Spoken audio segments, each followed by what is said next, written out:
Welcome to Mahalakshmi lifestyle vlogs. ఈరోజు ఎంతో టేస్ట్గా ఉన్న అలాగే ఎంతో క్విక్గా అయ్యే రెసిపీ చూసుకుందాం రండి. సో నేను ఇక్కడ ఒక కడాయి పెట్టుకొని దానిలోకి 2 టేబుల్ స్పూన్ అంతా ఆయిల్ వేసుకుంటున్నాను. ఆయిల్ అంతా బాగా హీట్ ఎక్కిన తర్వాత ఇక్కడ నేను 1 టేబుల్ స్పూన్ అంతా శనగపప్పు అలాగే 1 టేబుల్ స్పూన్ అంతా మినపప్పు వేసుకుంటున్నాను. ఇది వేయడం వల్ల మనకి ఇడ్లీలోకి బాగా క్రంచీగా ఉంటుందండి మనం నమిలేటప్పుడు. సో ఇదంతా వేసుకొని బాగా గోల్డెన్ ఫ్రై అయ్యేటట్టు మనం కలుపుకోవాలి. ఇదంతా కలుపుకొనిన తర్వాత నేను ఇక్కడ 1 టేబుల్ స్పూన్ అంతా ఆవాలు వేసుకొని ఆవాలంతా చిటపటలాడిన తర్వాత దీనిలోకి నేను ఒక అరచక్క ఇంగువని వేసుకుంటున్నాను. ఇంగువ అంతా వేసుకున్న తర్వాత నేను ఇక్కడ 2 పచ్చిమిర్చిని ఇలా చిన్న చిన్నగా కట్ చేసుకొని వేసుకుంటున్నాను. ఇది వేసుకున్న తర్వాత అలాగే కరివేపాకు కూడా అంతేనండి. ఒక గుప్పడిమైన తీసుకొని దాన్ని చిన్న చిన్నగా కట్ చేసుకొని నేను ఇక్కడ యాడ్ చేసుకుంటున్నాను. ఇదంతా యాడ్ చేసుకున్న తర్వాత నేను ఇక్కడ 1 కప్పు నేను ఇక్కడ బాంబే రవ్వ తీసుకుంటున్నాను. అలాగే 1 కప్పు నేను ఇక్కడ చిరోటి రవ్వ చేసుకుంటున్నాను. కావాలంటే మీరు రెండు ఈక్వల్ క్వాంటిటీలో కూడా వేసుకోవచ్చు. లేదు మా దగ్గర చిరోటి రవ్వ లేదంటే 2 కప్పుల పైన మీరు బాంబే రవ్వ కూడా వేసుకోవచ్చండి. సో ఇదంతా వేసుకొని బాగా దీన్ని వేయించుకోవాలా. కనీసం ఒక 5 మినిట్స్ అయినా దీన్ని బాగా ఫ్రై చేసుకోవాలండి. ఫ్రై చేసుకునేటప్పుడు మనకి ఒక మంచి అరోమా అనేది వస్తుంది. అప్పటిదాకా మనము దీన్ని వేయించుకొని పెట్టుకోవాలి. ఇదంతా వేయించుకునే లోపు మనము చట్నీ కానీ లేదా దీనికి కావాల్సిన సాంబార్ కానీ మనం చేసుకోవచ్చు. సో చూడండి నేను ఇక్కడ 5 మినిట్స్ వరకు ఫ్రై చేసుకున్నాను. దీన్ని కంప్లీట్గా చల్లారనివ్వాలండి. చల్లారనివ్వని తర్వాతనే మనం మిగతా ఇంగ్రీడియంట్స్ని యాడ్ చేసుకోవాలి. చూడండి ఆల్మోస్ట్ ఇదంతా బాగా చల్లారింది. సో నేను ఇక్కడ మిగతా ఇంగ్రీడియంట్స్ని నేను ఇక్కడ యాడ్ చేసుకుంటున్నాను. అదేమో చూసుకుందాం రండి. నేను ఇక్కడ చూడండి నేను ఇక్కడ 1 కప్పు నేను ఇక్కడ సోయా కూర తీసుకున్నాను.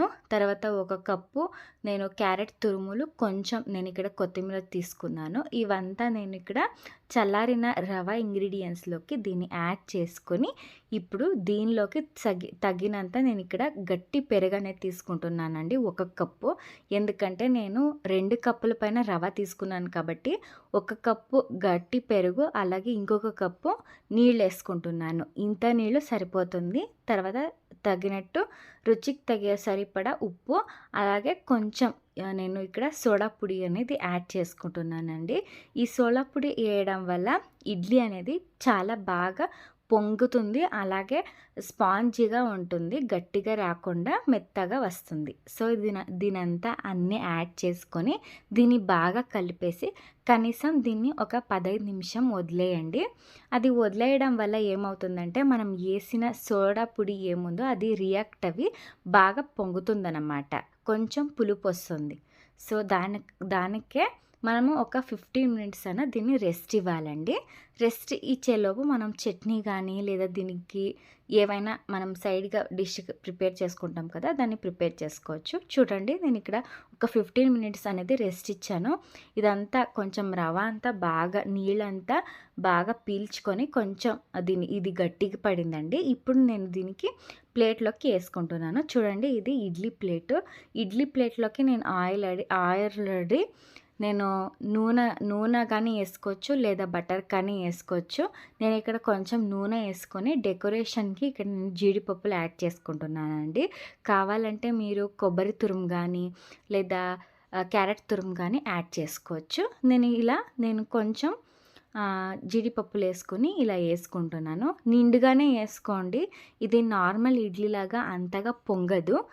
చాలా కమ్మగా ఉంటుంది. మనము సోయా కూర వేసాం కాబట్టి అదొక మంచి ఫ్లేవర్ అనేది ఇస్తుంది. చూడండి నేను అన్ని దానికి ఇలా వేసుకొని ఆల్రెడీ నేను మరుగుతున్న నీళ్ళలో పెట్టేశానండి. ఇది ఇడ్లీ కుక్కర్లో కనీసం అంటే ఒక 15 మినిట్స్ అయినా బాగా ఉడకాలి. ఉడికిన తర్వాత మనం చూద్దాం. కనీసం దీన్ని ఒక 15 మినిట్స్ ఉడకనివ్వండి. చూడండి 15 మినిట్స్ అయింది. నేను ఓపెన్ చేసి చూస్తున్నాను. బాగానే పొంగిందండి. ఇది మరి అంతగా పొంగదు. మనం ఇడ్లీ పిండి చేసుకుంటాం కదా, అలా ఏం పొంగదు. రవ ఇడ్లీలాగా మీడియం సైజులో పొంగుతుంది. చూడండి నేను టెస్ట్ చేసుకుంటున్నాను.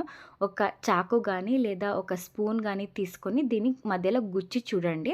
అప్పుడు మీకు తెలుస్తుంది. సో దీన్ని కొంచెం కూల్ అవ్వనివ్వాలండి. కొంచెం అంటే కొంచెమే.